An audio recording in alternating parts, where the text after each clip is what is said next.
Hello friend, सूरज study centre में आप सभी का स्वागत है। तो फ्रेंड बता दें कि आज की क्लास में हम सोशल साइंस के सेकंड मॉडल प्रश्न पत्र को पढ़ेंगे। और एक बात बता दें कि सोशल साइंस के फर्स्ट मॉडल पेपर को हम लोग पढ़ चुके हैं, उसका लिंक डिस्क्रिप्शन में दिया गया है। और जो 23 एग्जाम होने वाला है उसमें कितना ऑब्जेक्टिव और कितना सब्जेक्टिव आने वाला है आइए हम बताते हैं। तो फ्रेंड बता दें कि 2023 के एग्जाम में 48 सब्जेक्टिव क्वेश्चन रहेगा और 31 सब्जेक्टिव क्वेश्चन रहेगा। चूँकि पहले वाले एग्जाम में 2021 या 2022 वाले में 80 ऑब्जेक्टिव क्वेश्चन आता था, जिसमें से 40 टिक आउट करना था। लेकिन इस साल 2023 के एग्जाम में 48 ही ऑब्जेक्टिव क्वेश्चन रहेगा, जिसमें से 40 को टिक आउट करना है और 31 सब्जेक्टिव रहेगा। तो फ्रेंड आइए हम इस मॉडल पेपर को पढ़ते हैं। तो फ्रेंड सेकेंड मॉडल पेपर का पहला प्रश्न है, जालिबेरिन एक संस्था थी। तो फ्रेंड बता दें कि जालिबेरिन एक व्यापारियों की संस्था थी, तो इसलिए इसका करेक्ट आंसर बी होगा कि जालिबेरिन एक व्यापारियों की संस्था थी। तो फ्रेंड बता दें कि कम समय में हम अधिक से अधिक क्वेश्चन को पढ़ना है, इसलिए सिर्फ सही ऑप्शन को ही देखेंगे ताकि कम समय में ज़्यादा से ज़्यादा क्वेश्चन पढ़ सके। चलिए हमारा दूसरा प्रश्न है, यूरोप का मरीज किस देश को कहा जाता है। तो फ्रेंड बता दें कि यूरोप का मरीज तुर्की को कहा जाता है, तो इसलिए इसका करेक्ट आंसर डी होगा, तुर्की। चलिए फिर हमारा 3 नंबर प्रश्न है, कॉमरेड का प्रकाशन किसने किया। तो फ्रेंड बता दें कि कॉमरेड का प्रकाशन मोहम्मद अली ने किया था, तो इसलिए इसका करेक्ट आंसर बी होगा, मोहम्मद अली। बढ़ते अपने चौथे प्रश्न की ओर। तो फ्रेंड चौथा प्रश्न है, औद्योगिक क्रांति सर्वप्रथम किस देश में हुई। तो फ्रेंड बता दें कि औद्योगिक क्रांति सर्वप्रथम इंग्लैंड में हुई थी, इसलिए इसका करेक्ट आंसर ए होगा, इंग्लैंड। चलिए बढ़ते अपने अगले प्रश्न की ओर। तो फिर अगला प्रश्न है, अंकोर वाट का मंदिर किस देश में स्थित है। तो फ्रेंड बता दें कि अंकोर वाट का मंदिर कंबोडिया में स्थित है, इसलिए इसका करेक्ट आंसर ए होगा, कंबोडिया। 6 नंबर प्रश्न है, पुना समझौता कब हुआ था। तो फ्रेंड बता दें कि पुना समझौता 14 सितंबर 1932 ईस्वी में हुआ था, इसलिए इसका करेक्ट आंसर बी होगा, पुना समझौता 24 सितंबर 1932 ईस्वी में हुआ था। चलिए बढ़ते अपने 7वें प्रश्न की ओर। भारत में वित्तीय वर्ष कहा जाता है। तो फ्रेंड बता दें कि भारत में वित्तीय वर्ष 1 अप्रैल से 31 मार्च तक को कहा जाता है, इसलिए इसका करेक्ट आंसर सी होगा, 1 अप्रैल से 31 मार्च तक को वित्तीय वर्ष कहा जाता है। 8वां प्रश्न है, गिरमिटिया किन्हें कहा जाता है। तो फ्रेंड बता दें कि जो अनुबंधित मजदूर होते हैं उन्हें गिरमिटिया मजदूर कहा जाता है। गिरमिटिया का अर्थ होता है कि जो बंधित मजदूर हो, जो अपने स्वेच्छा से वहाँ पर जाकर काम नहीं कर सकते हैं, उसके अंदर में काम करेंगे। चलिए हम बढ़ते अपने 9वें प्रश्न की ओर। तो फिर 9वां प्रश्न है, विश्व में सर्वप्रथम मुद्रण की शुरुआत कहाँ हुई। तो फ्रेंड बता दें कि विश्व में सर्वप्रथम मुद्रण की शुरुआत चीन में हुई थी, इसलिए इसका करेक्ट आंसर सी होगा, चीन। चलिए बढ़ते अपने अगला प्रश्न की ओर। तो फ्रेंड अगला प्रश्न है, छापाखाना का आविष्कार किसने किया। तो फ्रेंड बता दें कि छापाखाना का आविष्कार गुटेनबर्ग ने किया, तो इसलिए इसका करेक्ट आंसर बी होगा, छापाखाना का आविष्कार गुटेनबर्ग ने किया। चलिए हमारा प्रश्न 11 नंबर है, ऊर्जा का मुख्य स्रोत क्या है। तो फ्रेंड बता दें कि ऊर्जा का मुख्य स्रोत इनमें सभी है, क्योंकि कोयला, पेट्रोलियम और विद्युत तीनों समय ऊर्जा प्राप्त होता है, इसलिए ऊर्जा का मुख्य स्रोत इनमें सभी है, क्योंकि हमें ये तीनों से ऊर्जा प्राप्त होता है। अगर इसमें सूर्य ऑप्शन दिया होता तो केवल एक सूर्य ही होता, लेकिन इसमें जो ऑप्शन दिया है कोयला, पेट्रोलियम, विद्युत, यह तीनों होगा। तो फिर अगला प्रश्न है जो 12 नंबर है, बिहार राज्य की कितनी प्रतिशत जनसंख्या कृषि में लगी हुई है।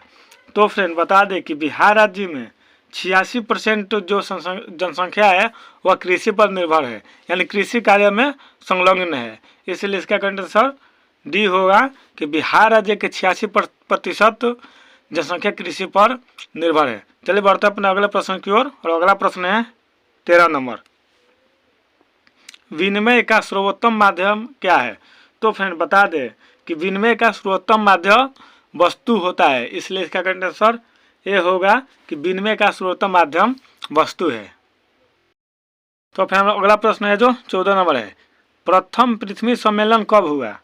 तो फ्रेंड बता दे कि प्रथम पृथ्वी सम्मेलन 1992 ईस्वी में हुआ था, इसलिए इसका करेक्ट आंसर सी होगा कि प्रथम पृथ्वी सम्मेलन 1992 ईस्वी में हुआ था।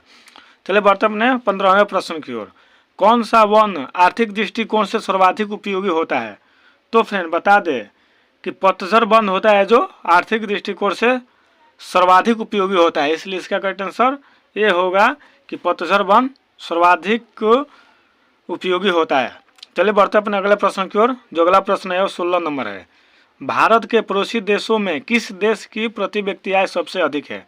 तो फ्रेंड बता दें कि भारत के पड़ोसी देशों में बांग्लादेश की प्रति व्यक्ति आय सबसे अधिक है, इसलिए इसका करेक्ट आंसर बी होगा कि बांग्लादेश की प्रति व्यक्ति आय सबसे अधिक है। चलिए बढ़ते अपने अगले प्रश्न की ओर। तो फ्रेंड अगला प्रश्न है हमारा 17 नंबर प्रश्न है कि द्वितीय ऊर्जा का उदाहरण है। तो फ्रेंड बता दें कि द्वितीय ऊर्जा का उदाहरण विद्युत ऊर्जा है, क्योंकि यह प्राथमिक ऊर्जा से बनाया जाता है। क्योंकि प्राथमिक ऊर्जा जो प्रकृति में पाई जाती है ऊर्जा, जैसे कोयला, पेट्रोलियम, प्राकृतिक गैस, यह सब प्राथमिक ऊर्जा है, और जो मानव द्वारा बनाई जाती है उसे द्वितीयक ऊर्जा कहते हैं। इसलिए जो 17वां प्रश्न कहता है कि द्वितीयक ऊर्जा का उदाहरण है तो विद्युत होगा, इसका करेक्ट आंसर बी। चलिए फ्रेंड बढ़ते अपने अगले प्रश्न की ओर। जो हमारा अगला प्रश्न है वह 18 नंबर है। 18 नंबर प्रश्न कहता है कि भोपाल गैस त्रासदी कब हुई थी? तो फ्रेंड बता दें कि भोपाल गैस त्रासदी 3 दिसंबर 1984 ईस्वी को हुई थी, इसलिए इसका करेक्ट आंसर बी होगा कि भोपाल गैस त्रासदी 3 दिसंबर 1984 ईस्वी को हुई थी। तो फिर हमारा 19 नंबर प्रश्न कहता है कि भूकंप केंद्र के ऊर्ध्वाधर पृथ्वी की सतह पर केंद्र का क्या नाम है? तो फ्रेंड बता दे कि जो ऊर्ध्वाधर पृथ्वी की सतह पर केंद्र का नाम जो होता है वह उसे हम अधिकेंद्र कहते हैं, इसलिए इसका करेक्ट आंसर बी होगा कि भूकंप केंद्र के ऊर्ध्वाधर पृथ्वी की सतह पर केंद्र का नाम अधिकेंद्र होता है। तो फिर अगला प्रश्न कहता है कि किस देश को बाढ़ का देश कहा जाता है? तो फिर बता दें कि बांग्लादेश को बाढ़ का देश कहा जाता है, इसलिए इसका करेक्ट आंसर डी होगा कि बांग्लादेश को बाढ़ का देश कहा जाता है। तो फ्रेंड जो हमारे 21 नंबर प्रश्न कहता है कि कांवर झील किस जिला में स्थित है? तो फ्रेंड इसका करेक्ट आंसर बी होगा बेगूसराय, क्योंकि कांवर झील बिहार के बेगूसराय जिले में स्थित है, इसलिए इसका करेक्ट आंसर बी होगा। चलिए बढ़ते अपने अगले प्रश्न की ओर। अगला प्रश्न है 22 नंबर। निम्नलिखित में से किस प्रांत में सीढ़ीदार खेती की जाती है? तो फ्रेंड बता दे कि उत्तराखंड में सीढ़ीदार खेती की जाती है, इसलिए इसका करेक्ट आंसर सी होगा कि उत्तराखंड में सीढ़ीदार खेती की जाती है। चलिए बढ़ते अपने अगला प्रश्न की ओर। तो हमारा अगला प्रश्न 23 नंबर है जो कहता है कि भारत के किस स्थान पर पहला परमाणु ऊर्जा केंद्र स्थापित किया गया था? तो फ्रेंड बता दे कि भारत में सबसे पहला परमाणु ऊर्जा केंद्र तारापुर में बनाया गया था, इसलिए इसका करेक्ट आंसर डी होगा कि भारत में सबसे पहले तारापुर में पहला परमाणु ऊर्जा केंद्र का स्थापित किया गया था। अगला प्रश्न नंबर 24 नंबर है। भाखड़ा नागल परियोजना किस नदी पर अवस्थित है? तो फ्रेंड बता दे कि भाखड़ा नागल परियोजना यह सतलज नदी पर अवस्थित है, इसलिए इसका करेक्ट आंसर ये होगा कि भाखड़ा नागल परियोजना सतलज नदी पर अवस्थित है। चलिए बढ़ते अपना अगला प्रश्न की ओर। अगला प्रश्न जो है हमारा 25 नंबर है। बिहार में कितने प्रतिशत भौगोलिक क्षेत्र में वन का फैलाव है? तो फ्रेंड बता दे कि बिहार में 7% भौगोलिक क्षेत्र है जो वन का विस्तार है, इसलिए इसका करेक्ट आंसर डी होगा कि बिहार में 7% भौगोलिक क्षेत्र पर वन का विस्तार है। अगला प्रश्न है जो 26 नंबर है। इनमें कौन मानव जनित आपदा है? तो फ्रेंड बता दे कि सांप्रदायिक दंगे, आतंकवाद और महामारी ये सभी मानव जनित आपदा है, इसलिए इसका करेक्ट आंसर डी होगा कि जो हमने प्रश्न कहता है कि इनमें कौन मानव जनित आपदा है, तो इनमें सभी, यानी इसलिए इसका करेक्ट आंसर डी होगा। चलिए बढ़ते अपने अगले प्रश्न की ओर। तो फिर हमारा अगला प्रश्न है जो 27 नंबर है। शिक्षा को भारतीय संविधान में किस सूची में रखा गया है? तो फ्रेंड बता दें कि शिक्षा को भारतीय संविधान में समवर्ती सूची में रखा गया है, इसलिए इसका करेक्ट आंसर सी होगा कि शिक्षा को भारतीय संविधान में समवर्ती सूची में रखा गया है। चलिए बढ़ते अपने अगले प्रश्न की ओर। और अगला प्रश्न है 28 नंबर। बिहार में तो राज्य संस्थाओं में महिलाओं के लिए कितने प्रतिशत सीटें आरक्षित है?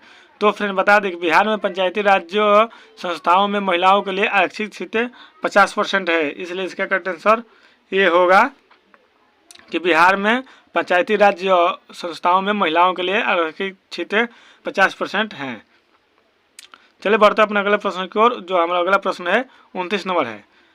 भारत में पंचायती राज्य की शुरुआत किस राज्य से हुई? तो फ्रेंड बता दें कि भारत में पंचायती राज्य की शुरुआत राजस्थान से हुई थी। तो इसलिए इसका करेक्ट आंसर सी होगा कि भारत में पंचायती राज्य की शुरुआत राजस्थान से हुई। बढ़ते अपने अगले प्रश्न की ओर। और अगला प्रश्न है जो हमारा 30 नंबर है। भारत में कौन सी दलीय व्यवस्था है? तो फ्रेंड बता दें कि भारत में बहुदलीय व्यवस्था है। इसलिए इसका करेक्ट आंसर सी होगा कि भारत में बहुदलीय व्यवस्था है। चलिए बढ़ते अपने अगला प्रश्न की ओर। अगला प्रश्न है भारत के पड़ोसी देश में किस देश की प्रति व्यक्ति आय सर्वाधिक है? तो फ्रेंड बता दें कि भारत के पड़ोसी देशों में बांग्लादेश के प्रति व्यक्ति आय सर्वाधिक है। इसलिए इसका करेक्ट आंसर बी होगा। और एक बात बता दें कि यह फ्रेंड जो 31 नंबर प्रश्न है वह रिपीट कर दिया है। 16 नंबर और 31 नंबर प्रश्न सेम डाल दिया है। इसलिए आपको इसमें ध्यान देना होगा। अगर रिपीट कर दिया है तभी आपको वही आंसर देना है। ये ना कि अगर मान लीजिए कि 16 नंबर दिया है तो उसमें बांग्लादेश मार दे और दूसरा जगह दे दिया है 31 नंबर तो उसमें पाकिस्तान मार दे। तो ऐसा नहीं करना है फ्रेंड। अगर रिपीट कर दिया प्रश्न तो आपको जो सही आंसर है वहीं उसी पे टिक लगाना है। चलिए बढ़ते अपने अगले प्रश्न की ओर। तो फ्रेंड अगला प्रश्न है चिपकू आंदोलन किस उद्देश्य से चलाया गया है? तो फ्रेंड बता दें कि चिपकू आंदोलन पर्यावरण की सुरक्षा के उद्देश्य से चलाया गया था। इसलिए इसका करेक्ट आंसर ये होगा कि चिपकू आंदोलन पर्यावरण की सुरक्षा की दृष्टि से चलाया गया था। और अगला प्रश्न है 33 नंबर। भारत में राष्ट्रीय आय की गणना के लिए प्रामाणिक संस्था कौन सी है? तो फ्रेंड बता दें कि भारत में राष्ट्रीय आय की गणना के लिए प्रामाणिक संस्था केंद्रीय सांख्यिकी संगठन है।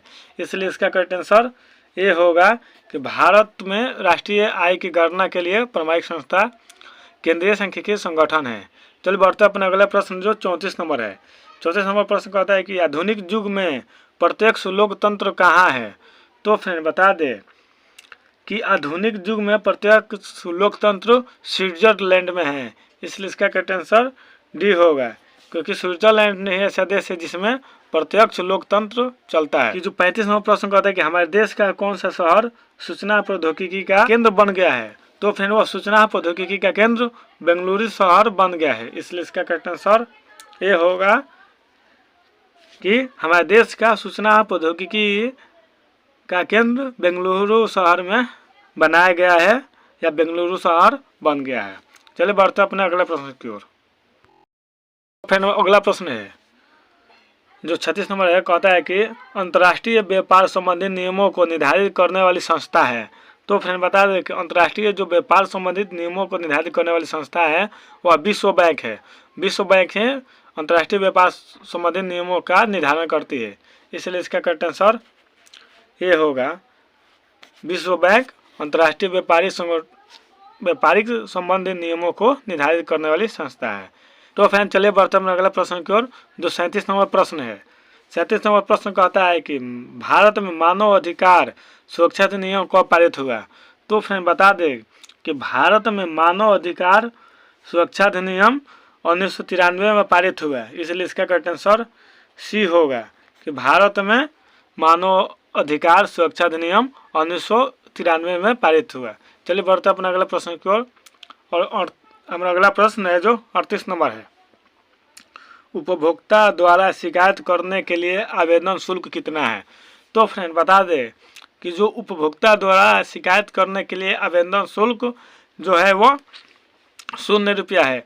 अर्थात उपभोक्ता द्वारा शिकायत करने के लिए 1 भी रुपया शुल्क नहीं लगता है। इसलिए इसका करेक्ट आंसर डी होगा, इनमें से कोई नहीं। अगर यहाँ पे ऑप्शन देता कि उसमें कोई पैसा नहीं लगता है या 0 रुपया तो वही होगा, लेकिन यहाँ पे जो ऑप्शन दिया हमारा 50 रुपया, 10 रुपया और 70 रुपये, इसमें से कोई नहीं होता है क्योंकि उपभोक्ता द्वारा शिकायत करने के लिए आवेदन शुल्क नहीं लगता है। इसलिए इसका करेक्ट आंसर डी होगा कि इनमें से कोई नहीं। चलिए बढ़ते अपने अगले प्रश्न की ओर। अगला प्रश्न है जो 39 नंबर है। 39 नंबर प्रश्न कहता है कि सुनामी किस स्थान पर आता है। तो फ्रेंड आपको सिंपल से बता दें कि सुनामी समुद्र में ही आता है, इसलिए इसका करेक्ट आंसर बी होगा कि सुनामी समुद्र में आता है, क्योंकि समुद्र में जल है तो समुद्र में ही आएगा और स्थल और आसमान पे नहीं आएगा। चलिए बढ़ते अपने अगला प्रश्न की ओर। जो अगला प्रश्न है हमारा 40 नंबर है। भूपटल के नीचे का वह स्थान जहाँ भूकंप का जन्म होता है क्या कहा जाता है। तो फ्रेंड बता दें कि जहाँ भी भूकंप का जन्म होता है उसे भूकंप केंद्र कहा जाता है, इसलिए इसका करेक्ट आंसर ए होगा कि जहाँ भूकंप का जन्म होता है उसे भूकंप केंद्र कहते हैं।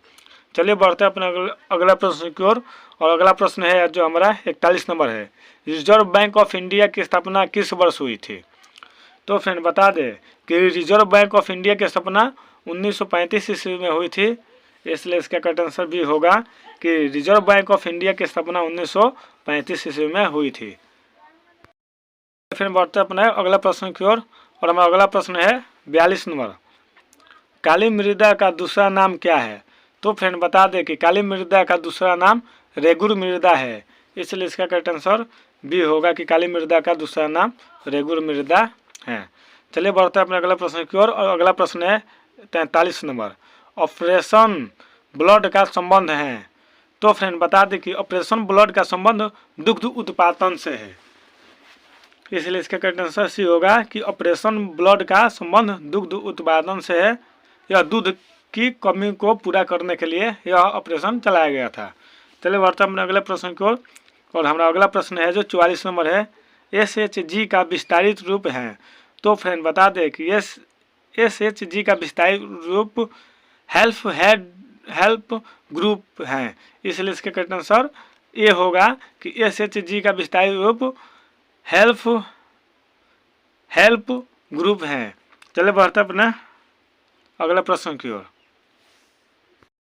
अगला प्रश्न है मनरेगा योजना अंतर्गत कितने दिनों की रोजगार गारंटी दी जाती है।